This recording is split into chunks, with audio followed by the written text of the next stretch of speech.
नमस्कार दोस्तों, कैसे आप सभी। उम्मीद करते हैं कि अच्छे रहिएगा। एक बार फिर से आपके अपने यूट्यूब चैनल साइंस एक्सपेरिमेंट में स्वागत है। तो चलिए आज हम लोग फिर से जहां तक केमिस्ट्री में क्वेश्चन डिस्कशन किए थे उससे आगे हम लोग इस वीडियो में डिस्कशन करेंगे। अगर आप लोग पिछला वीडियो नहीं देखे तो जाके देखिए, पार्ट वाइज करके डाला हुआ है। तो चलिए शुरू हो जाइए। ये रहा आज का क्वेश्चन जो कि आपको बोर्ड पर वहां दिखता होगा। तो चलिए क्वेश्चन है, निम्न में से कौन सा तत्व तांबे से अधिक अभिक्रियाशील होता है। तो देखिए, अभिक्रियाशीलता की बात करें तो सबसे ज्यादा अभिक्रियाशील जो होता है वो होता है पोटेशियम। पोटेशियम। उससे कम की बात करें तो इससे कम होता है सोडियम, इससे कम होता है कैल्शियम, इससे कम होता है मैग्नीशियम, इससे कम एल्यूमिनियम और इससे कम होता है जिंक, इससे कम होता है फेरस, फेरस से कम होता है लेड, लेड से कम होता है हाइड्रोजन और हाइड्रोजन से कम की बात करें तो होता है कॉपर का और इससे कम होता है मरकरी का और इससे कम होता है सिल्वर का और इससे कम होता है गोल्ड का।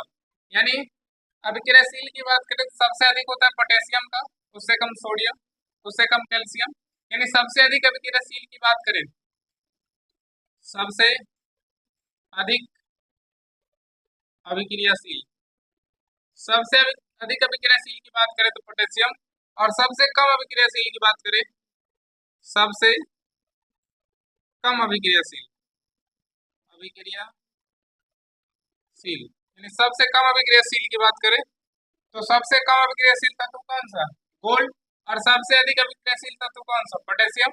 और जब आप इस श्रेणी में ऊपर से नीचे की तरफ आइएगा तो अभिक्रियाशीलता का क्रम घटता है, यानी इसका अभिक्रियाशीलता का क्रम घटता है, अभिक्रियाशीलता का क्रम घटता है, का क्रम घटता है। यानी सबसे अधिक होगा पोटेशियम का, उससे कम सोडियम का। यानी टॉप टू बॉटम ऊपर से नीचे की तरफ आइएगा इस श्रेणी में तो अभिक्रियाशीलता घटता है, सबसे कम होता है गोल्ड का और सबसे अधिक होता है किसका, पोटेशियम का। तो देखिए आप एक दो बार इसको याद कीजिएगा और आपको याद हो जाएगा। तो वह याद कीजिएगा, potassium, sodium, calcium, magnesium, aluminium, zinc, ferrous, lead, hydrogen, copper, mercury, silver और क्या, गोल्ड।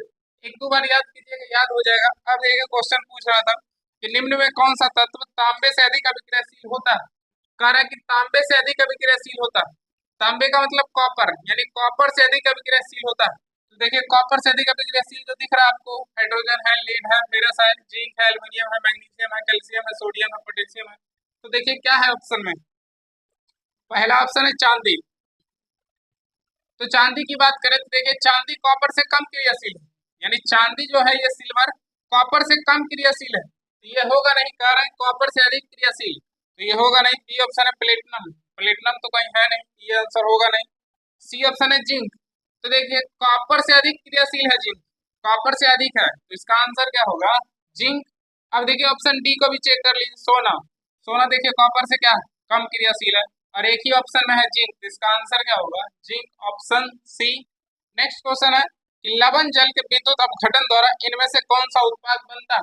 तो देखिए करें कि लवण जल के विद्युत अपघटन द्वारा, तो लवण जल के विद्युत अपघटन की बात करें तो NaCl एक लवण है और कह रहा है जल, यानी लवण और जल, लवण और जल के विद्युत अपघटन से जो बनता है वो बनता है NaOH, सोडियम हाइड्रोक्साइड। तो बता दीजिए इसका आंसर क्या होगा, सोडियम हाइड्रोक्साइड। तो देखिए क्या है ऑप्शन में, पहला ऑप्शन है ब्लीचिंग पाउडर, नहीं ब्लीचिंग पाउडर नहीं, इसको कहा जाता है caustic soda, caustic soda, caustic soda. अब देखिए दूसरा ऑप्शन है पोटेशियम हाइड्रोक्साइड, नहीं सोडियम हाइड्रोक्साइड। सी ऑप्शन है कैल्शियम हाइड्रोक्साइड, नहीं। और डी ऑप्शन है सोडियम हाइड्रोक्साइड, इसका आंसर होगा ऑप्शन डी, सोडियम हाइड्रोक्साइड। इसे कास्टिक सोडा के नाम से भी जाना जाता है। नेक्स्ट क्वेश्चन है कि कौन सा तत्व तांबे से अधिक अभिक्रियाशील नहीं है। कह रहे कि तांबे से अधिक अभिक्रियाशील नहीं। अभी जो पहला क्वेश्चन पूछ रहा था कि कह रहा था कि कौन सा तत्व तांबे से अधिक अभिक्रियाशील है, तो आप जिंक बता दिए थे। लेकिन आप भी पूछ रहा है कि कौन सा तत्व तांबे से अधिक अभिक्रियाशील नहीं है। तो जब अधिक नहीं होगा तो कम होगा। तो देखिए पहला ऑप्शन है कि सिल्वर, सिल्वर और बी ऑप्शन है जिंक, सी ऑप्शन है फेरस और डी ऑप्शन है लेड। कह रहा है कि अधिक क्रियाशील नहीं है, तो अधिक वाला नहीं होगा तो कम वाला आंसर होगा। तो देखिए पहला ऑप्शन है सिल्वर, तो सिल्वर की बात करें देखिए कॉपर से कम अभिक्रियाशील है, तो इसका आंसर क्या होगा, ऑप्शन ए। अब जिंक की बात करें तो कॉपर से अधिक है, ये होगा नहीं।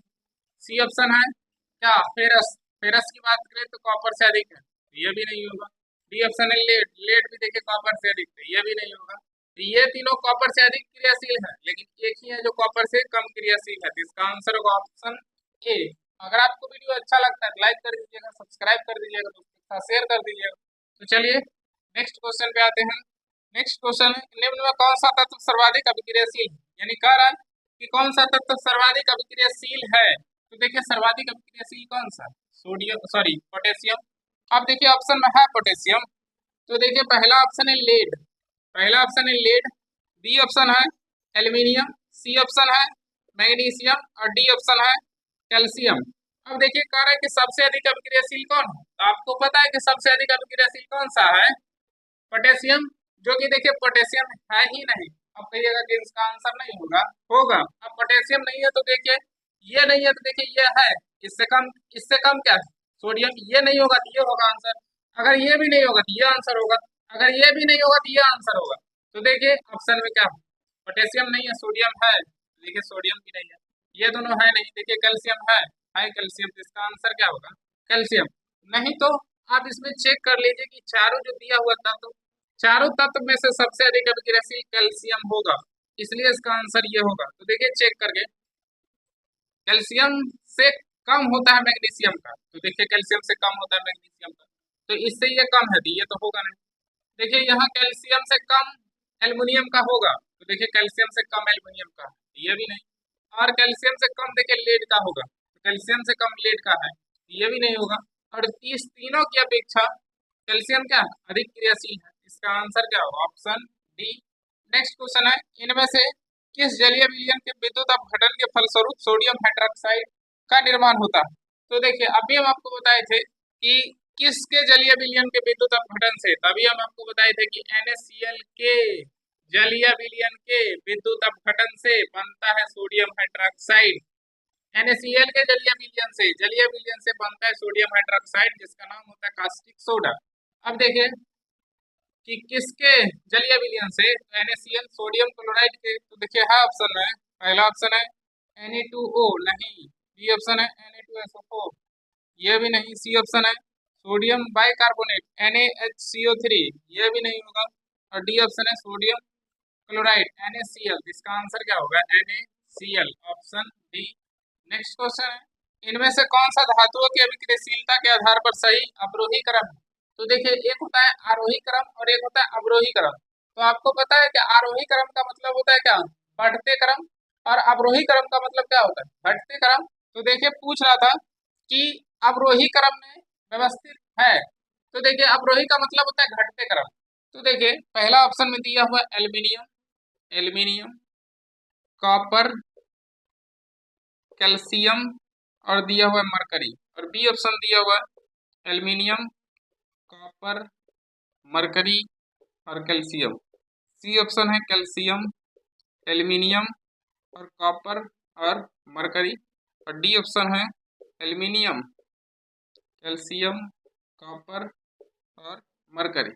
अब देखिए कि कह रहा है इनमें से कौन सा धातुओं की अभिक्रियाशीलता के आधार पर सही अवरोही क्रम है, मतलब सही अवरोही क्रम का मतलब क्या घटते क्रम है।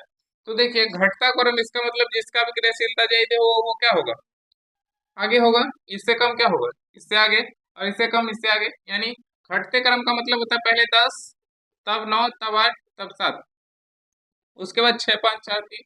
और बढ़ते क्रम का मतलब क्या होता है 1, 2, 3, 4।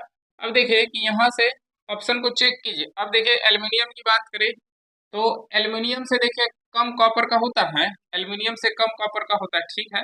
अब घटता हुआ क्रम होगा तो कॉपर से नीचे वाला होना चाहिए। तो देखिए कॉपर के बाद कैल्शियम दिया हुआ, कॉपर के बाद कैल्शियम दिया हुआ है, कैल्शियम इससे ज्यादा होता है, तो ये तो गलत है, घटता हुआ क्रम है नहीं। यहाँ से घट रहा था लेकिन यहाँ से सीधा बढ़ गया, तो ये होगा नहीं। डी ऑप्शन है एल्यूमिनियम। देखिए एल्यूमिनियम, एल्यूमिनियम के बाद है कॉपर, ठीक है, और कॉपर के बाद होना चाहिए क्या, कॉपर के बाद मरकरी, तो देखिए है मरकरी, ठीक है। और मरकरी के बाद देखिए फिर से क्या दिया हुआ, मरकरी के बाद या तो सिल्वर होना चाहिए या तो क्या गोल्ड होना चाहिए। तो देखिए ये दोनों ऑप्शन में है तो ठीक है, नहीं तो देखिए गलत गलत होगा। यहाँ देखिए मरकरी के बाद कैल्शियम दिया हुआ, तो कैल्शियम ऊपर है, ये भी नहीं होगा।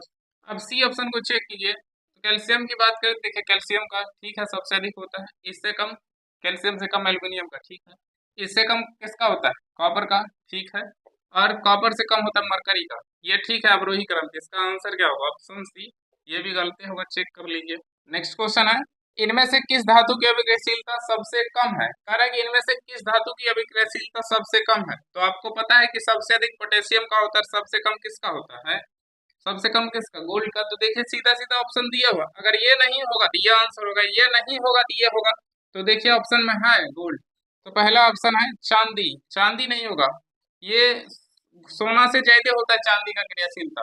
और कह रहा है कि सबसे कम होता है गोल्ड का, तो चांदी होगा नहीं। बी ऑप्शन है सोडियम, नहीं। सी ऑप्शन है सोना, तो इसका आंसर क्या होगा? ऑप्शन सी, सोना। नेक्स्ट क्वेश्चन है, निम्न में कौन सी धातु चांदी की तुलना में कम अभिक्रियाशील है? कह रहा है कि चांदी की तुलना में। तो देखिए ये चांदी है और ये क्या है? सोना। तो चांदी की तुलना में क्या वो तत्व है जो कम क्रियाशील है? क्या है? गोल्ड यानी सोना। तो देखिए इसका आंसर क्या होगा? सोना। ऑप्शन बी में है AU, तो इसका आंसर होगा ऑप्शन बी। नेक्स्ट क्वेश्चन है कि निम्नलिखित में कौन सी धातु एल्यूमिनियम से कम अभिक्रियाशील है? और देखिए पहला ऑप्शन दिया हुआ है सोडियम, बी ऑप्शन है मैग्नीशियम, सी ऑप्शन है जिंक और डी ऑप्शन है कैल्शियम।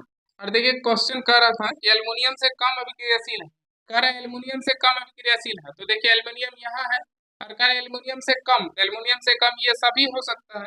तो देखिए क्या है ऑप्शन में? तो एल्युमिनियम से कम होता है जिंक का। देखिए जिंक है, जिंक है। अब देखिए जिंक है, अगर ये जिंक है तो अब एक भी ऑप्शन में इससे कम वाला नहीं, इससे ज्यादा वाला होगा अब ऑप्शन में। तो देखिए चेक करिए, तो यहाँ से एल्युमिनियम से सोडियम की बात करें तो एल्युमिनियम से ज्यादा होता है सोडियम का, ठीक है। ये तो होगा नहीं, कह रहा है एल्युमिनियम से कम, तो ये कैल्शियम सोडियम का ज्यादा होगा नहीं। बी ऑप्शन है मैग्नीशियम, देखिए एल्युमिनियम से ज्यादा है मैग्नीशियम का, ये भी नहीं होगा। और सी तो ऑप्शन इसका आंसर होगा। और डी है कैल्शियम, देखिए एल्युमिनियम से ज्यादा है कैल्शियम का, ये भी नहीं होगा। आंसर क्या होगा? Option C. नेक्स्ट क्वेश्चन है कि निम्न में कौन सी धातु विद्युत अपघटन द्वारा प्राप्त की जा सकती है? और देखिए दिया हुआ है धातु, धातु का नाम दिया हुआ है सोडियम, जिंक, AU गोल्ड, उसके बाद सिल्वर, मैग्नीशियम और एल्युमिनियम और कॉपर।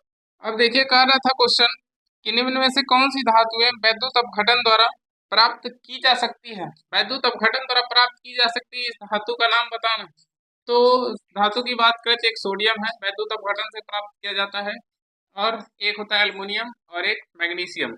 तो बता दीजिए इसका आंसर क्या होगा? सोडियम, मैग्नीशियम और क्या? एल्युमिनियम। तो देखिए ऑप्शन में है, पहला ऑप्शन है magnesium, aluminium, copper.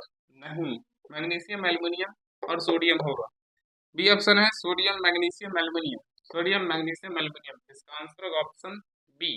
Next question है कि निम्नलिखित में कौन सा कथन सही नहीं है? पहला ऑप्शन है अभिक्रियाशीलता श्रेणी में सबसे ऊपर स्थित धातुएं उनके यौगिकों के वैद्युत अपघटनी अपचयन द्वारा प्राप्त की जा सकती है। तो देखिए जब भी आपको इस प्रकार क्वेश्चन दे कि बोले कौन सा कथन सही है और कौन सा कथन गलत है, तो देखिए कि जब भी इस प्रकार क्वेश्चन दे और नीचे देखिए सब चारों ऑप्शन में आपको वहां दिखता होगा कि बराबर स्टेटमेंट को लिख दिया। अब देखिए कि आप बराबर स्टेटमेंट देख के अब भाग जाइएगा कि नहीं हमसे बनबे नहीं करेगा, कुछ नहीं करना। सबसे पहले आप चारों ऑप्शन को पढ़िएगा और चारों ऑप्शन को पढ़ते जाइएगा। अब देखिए हम पहले ऑप्शन को पढ़ते हैं। पहला ऑप्शन है अभिक्रियाशीलता श्रेणी में सबसे ऊपर स्थित धातुएं उनके यौगिकों के वैद्युत अपघटनी अपचयन द्वारा प्राप्त की जा सकती है। मान लीजिए कि आपको ये नहीं आता है। अब देखिए बी ऑप्शन है अभिक्रियाशीलता श्रेणी एक सूची है जिसमें धातुओं को उनकी अभिक्रियाशीलता के अवरोही क्रम में व्यवस्थित किया गया है। मान लीजिए आपको ये भी नहीं पता, इसको साइड कर दीजिए। सी ऑप्शन है अभिक्रियाशीलता श्रेणी के मध्य में मौजूद धातुएं अल्प अभिक्रियाशील होती है। चलिए ये भी नहीं पता है। डी ऑप्शन है अभिक्रियाशीलता श्रेणी में पोटेशियम सबसे कम अभिक्रियाशील है। तो देखिए कह रहा है कि अभिक्रियाशीलता श्रेणी में जो पोटेशियम है सबसे कम अभिक्रियाशील है। नहीं, इस पोटेशियम की बात करें तो पोटेशियम सबसे अधिक अभिक्रियाशील है, यही तो गलत है। तो इसलिए हम बोले थे कि आपको जब भी इस प्रकार क्वेश्चन दे, कथन दे और बराबर स्टेटमेंट नीचे लिख दे तो कुछ नहीं करना, आपको ऑप्शन पढ़ते जाना है। और अब जैसे ऑप्शन को पढ़ते जाइए एक ऑप्शन ऐसा आएगा जो आपको सही पकड़ा जाएगा और आप आंसर क्या कीजिएगा, कर लीजिएगा। तो इसका आंसर क्या होगा? Option D. कह रहा था कि कौन सा कथन सही नहीं है? ऑप्शन डी क्या है? सही नहीं है। ऑप्शन डी में कह रहा है कि पोटेशियम सबसे कम क्रियाशील है, पोटेशियम सबसे अधिक अभिक्रियाशील है। यही तो क्या है? गलत है। तो इसका आंसर होगा ऑप्शन डी।